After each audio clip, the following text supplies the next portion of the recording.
Assalamualaikum warahmatullahi wabarakatuh. Perkenalkan, nama saya Lajar Ibrahim, mahasiswa RC Fakultas Ekonomi dan Bisnis angkatan 2018. Nah, di sini saya akan menjelaskan tentang modul 4 praktikum audit, yaitu kas dan setara kas sebagai bahan ujian UTS kali ini. Sebelumnya di sini ada kuesioner yang dibuat oleh Lita, dan kuesioner ini dapat dipelajari di buku 1 dari modul 4. Kita langsung saja ke prosedur audit. Dan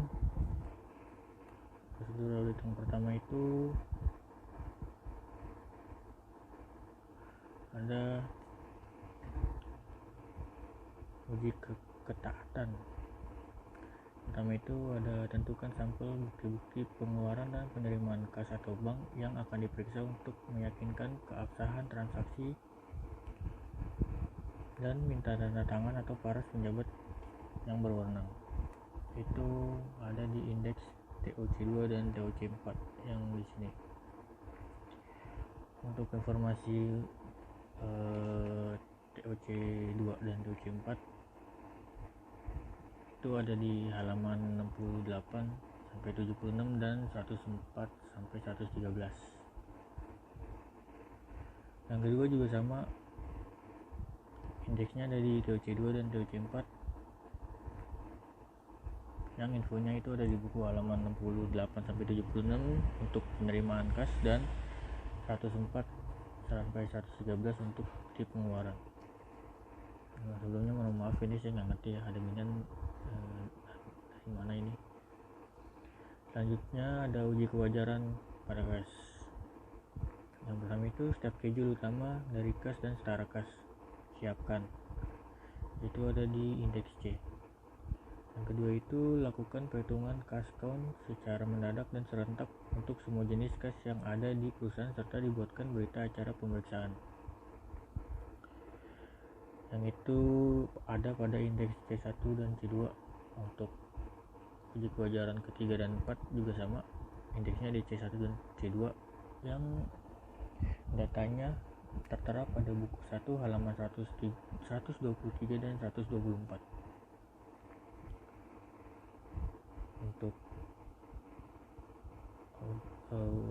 uji yang kelima, apabila perhitungan kas dilakukan sesudah tanggal neraca, lakukan prosedur penarikan mundur ke tanggal neraca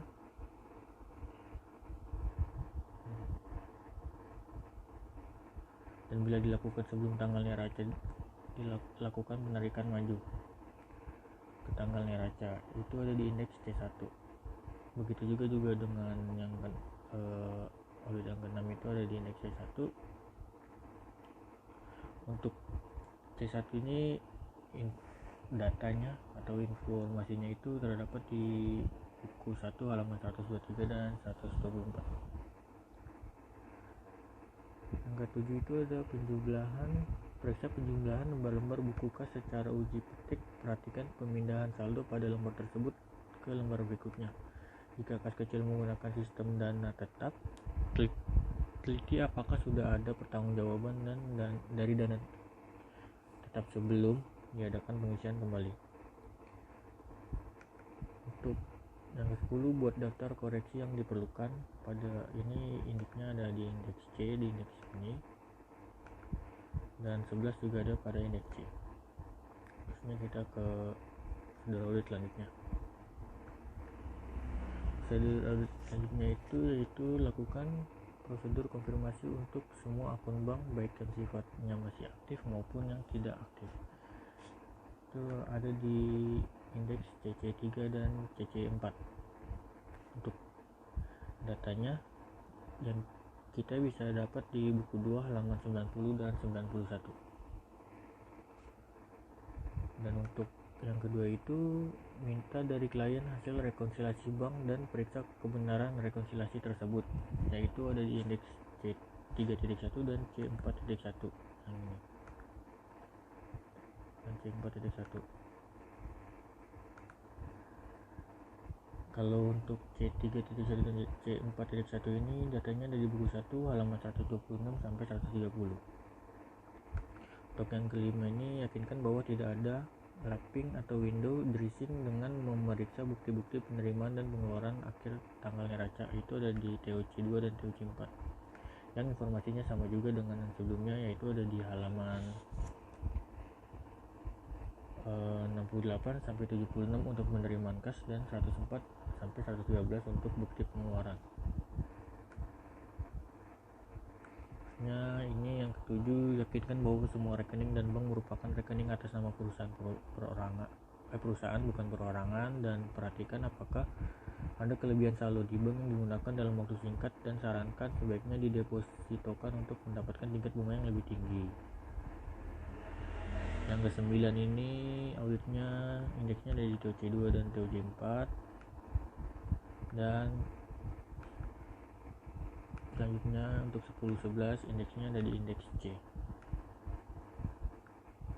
Dan untuk investasi jangka panjang, siapkan schedule utama dari investasi jangka panjang ini ada di indeks D. Ya, indeks D ini memang berhubungan tentang deposit berjangka dan investasi. Kalau untuk lakukan verifikasi atas dividen tunai atau saham dan penerimaan bunga deposito itu di buku ada di halaman 125 buku 1 untuk informasi atau data lebih lanjutnya. Ini untuk jurnal koreksi di modul ini ada 25 karena digabung dengan jurnal koreksi di modul sebelumnya. Kita lanjut ke schedule C. Sebelum kita masuk ke schedule C, kita harus masuk dulu ke C1 agar kita bisa menerima terlebih dahulu informasi tentang ini, pare untuk debit dan kredit, kas besar, kas kecil, bank CAB dan bank loko. Ada di modul schedule C1, C2, C3 dan C4.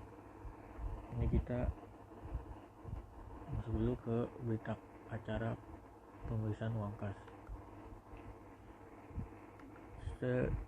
Jumlah sisa uang kas menurut buku kas besar itu ada 3 juta, karena sebenarnya dimutasi ada jumlah debit 24 juta dan jumlah kredit 24 juta, tapi karena sama-sama angkanya sama jadi dihilangkan karena hasilnya 0. Untuk pemasukan yang belum dibukukan dan pengeluaran yang belum dibukukan kosong. Dan untuk uang dalam kas, yaitu berupa uang tunai dan uang logam, informasinya bisa kita dapatkan itu di buku 1 halaman 123. Dan jumlah uang kertas itu ada 10.985.000 dan uang logam itu ada 15.000. Dan uang kertas dan uang logam dijumlahkan hasilnya menjadi 11 juta. 11 juta dijumlahkan lagi dengan surat-surat berharga. Yang surat-surat berharga itu infonya ada di halaman 123 buku 1. Nah, yang ini giro dan langganan yang sudah diterima oleh saudari Patricia sebelum menyetor bank ada 10 juta, 1,5 dan 400 dari PT Merdeka, PT Wahana dan PT Jaira. Ya, jadi totalnya ini ada 11.900 dan dijumlahkan 11 juta dan 11.900 jadi 22.900. Setelah 20.900 ini jumlah uang dalam kasnya itu dikurang dengan jumlah sisa uang kas menurut kas besar. Hasil dari pengurangannya itu ada 19.900 kelebihan, dan 19.900 ini dimasukkan ke sini untuk menambah jumlah kas besar pada klien per tanggal 31 Desember 2018 tambah menjadi hasilnya 22.900.000. Dan selanjutnya kita ke C2. Masih sama di C2, ini kas kecil. Jumlah sisa uang kas menurut buku kas kecil ada 2 juta. Karena untuk mutasi pemasukan yang belum dibukukan dan pengeluaran yang belum dibukukan itu tidak ada jumlahnya atau tidak ada sisa uangnya. Terus untuk uang dalam kas ada uang tunai dan uang logam sama seperti sebelumnya. Uang tunai dan uang logam itu informasinya bisa kita dapatkan dalam buku 1 halaman 124. Yang jumlah uang total uang kertasnya itu ada 1.515.000 dan uang logamnya ada 15.000 dan kita jumlahkan menjadi 1.530.000. Surat berharganya untuk ini di schedule ini nggak ada, dan adanya itu bond yang belum diperhitungkan sebesar 270.000.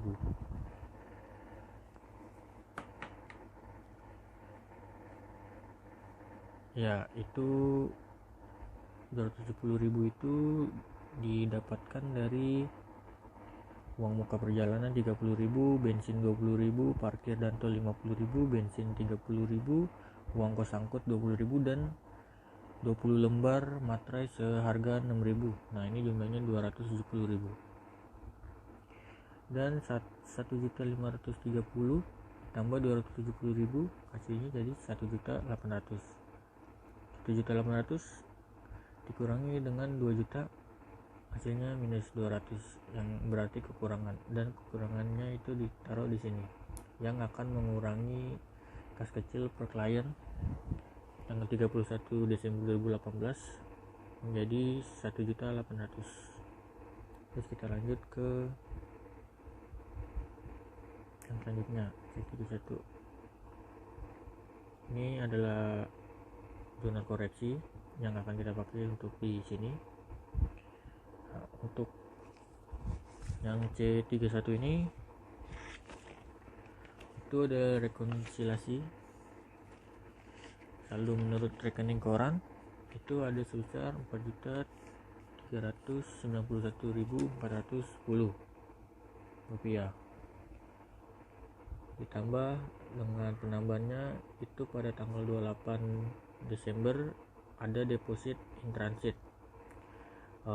Untuk informasinya atau datanya itu ada di halaman 128 sampai 129 buku 1. Ya, ini sebesar 20 juta dan dikurangi dengan tanggal 26 bulan 12 pembayaran utang pada PT Caraka yang belum dicatat yang belum dicatat sebesar 11 juta. Jadi sini ada jumlah penambahan 20 juta dan jumlah pengurangan 11 juta. Jadi saldo rekening koran ditambah jumlah penambahan dikurang jumlah pengurangan, hasilnya itu 13.391.410 untuk yang saldo menurut rekening koran. Untuk saldo menurut pembukuan itu ada 5.849.910 rupiah, tambah dengan KU masukan itu ada pada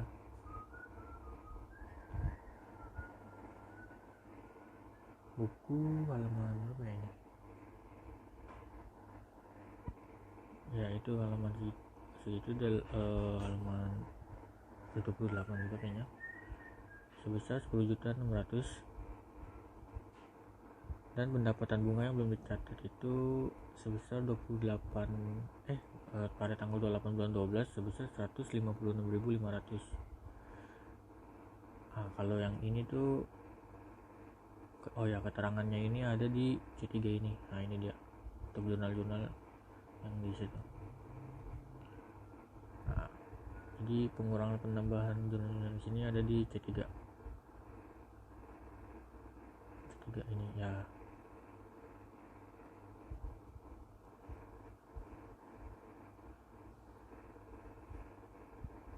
Terus saldo menurut pembukuan ditambah jumlah penambahan dikurangi jumlah pengurangan, hasilnya 13.391.410 rupiah. Dan jumlah penambahan sebesar 10.756.500 dimasukkan ke indeks C ke bagian bank CAB di pare yang debit, dan yang untuk jumlah pengurangan di pare yang kredit, yang akan menambah hasil dari bank CAB ini sebesar 13.391.410. Untuk yang C4 hasilnya masih sama. Jadi C4 ini adalah akun untuk yang saldo menurut pembukuan ini. Data-datanya masih sama dari buku. Untuk yang saldo menurut rekening koran masih di halaman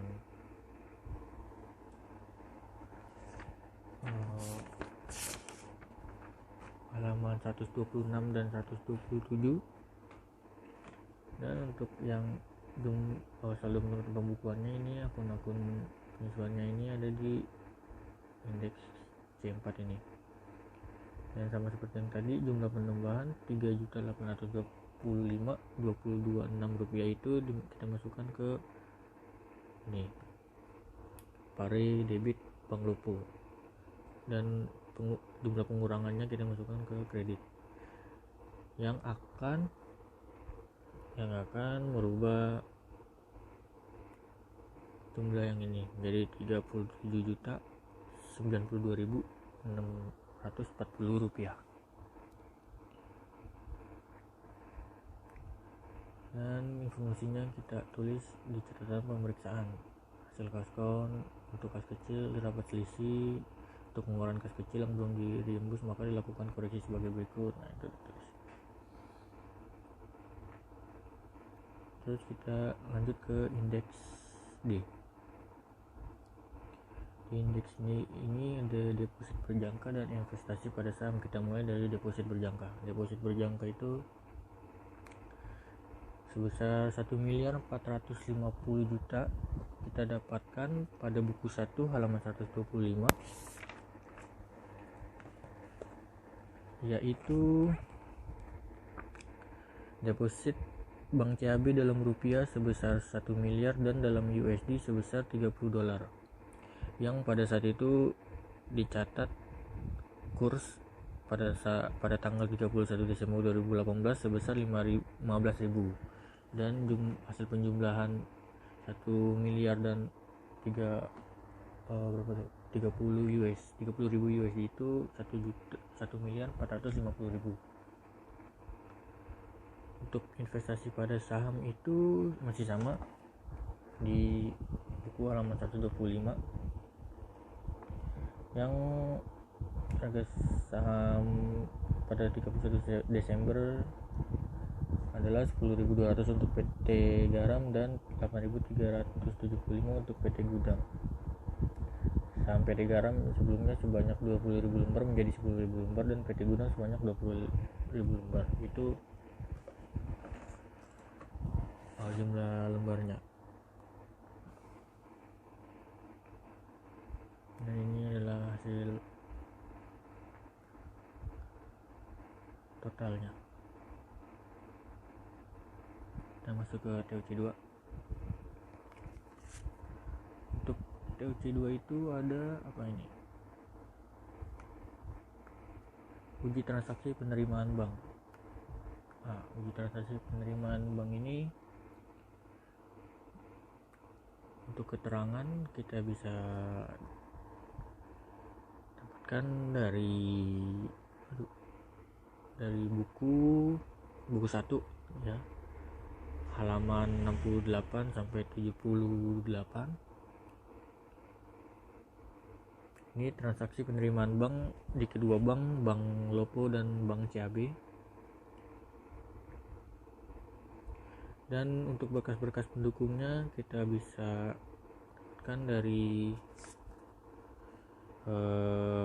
halaman 68 sampai 76, sama seperti TOC 2 dan TOC 4 sebelumnya pada prosedur audit. Informasinya masih terkait ini. Yang tidak ada itu kebenaran akun, kebenaran nomor akun. Yang lain ada.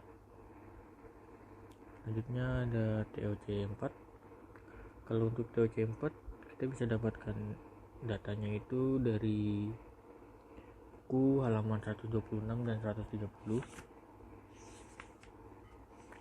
Untuk kelengkapan pendukungnya ada di, untuk 8 pendukung tuh yang ini, yang dokumen-dokumen pendukung ini ada di halaman 104 sampai 113.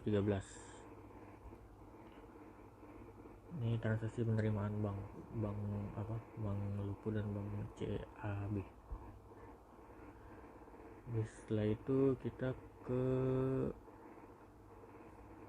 selesai dengan kas-kas terkait, kita ke indeks C lagi untuk memberikan kesimpulan.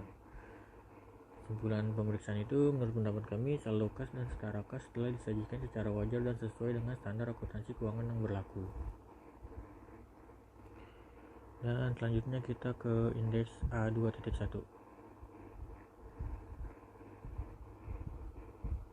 Untuk indeks A2.1 itu terkait karena ada perubahan atau koreksi di jurnal kas dan setara kas dan investasi jangka pendek. Untuk di kas dan setara kas ini ada di indeks C sebesar 34.481.726 rupiah dan 6.788.000 itu ada di indeks C.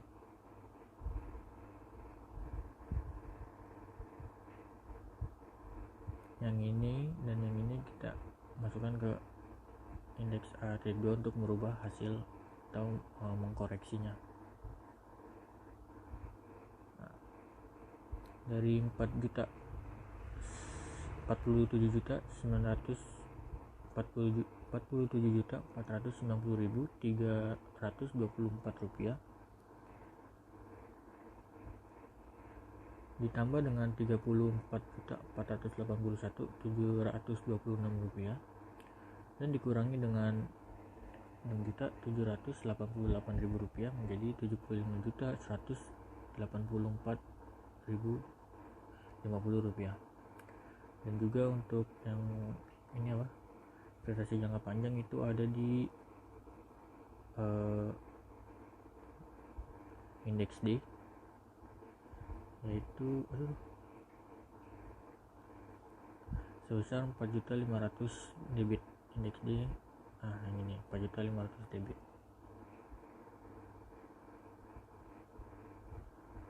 Dan yang akan merubah investasi jangka pendek per klien pada tanggal 31/12/2018 jadi sebesar 1.719.500.000. Dan itu perubahan untuk indeks A2.1 atau koreksinya. Untuk A2.2 itu nggak ada koreksinya, masih sama seperti modul sebelumnya. Begitupun juga A3.1 dan A3.2. Sekian penjelasan saya. Maaf jika ada kekurangan dan ada gambar yang tidak jelas ini. Terima kasih. Assalamualaikum warahmatullahi wabarakatuh. Perkenalkan, nama saya Lazar Ibrahim.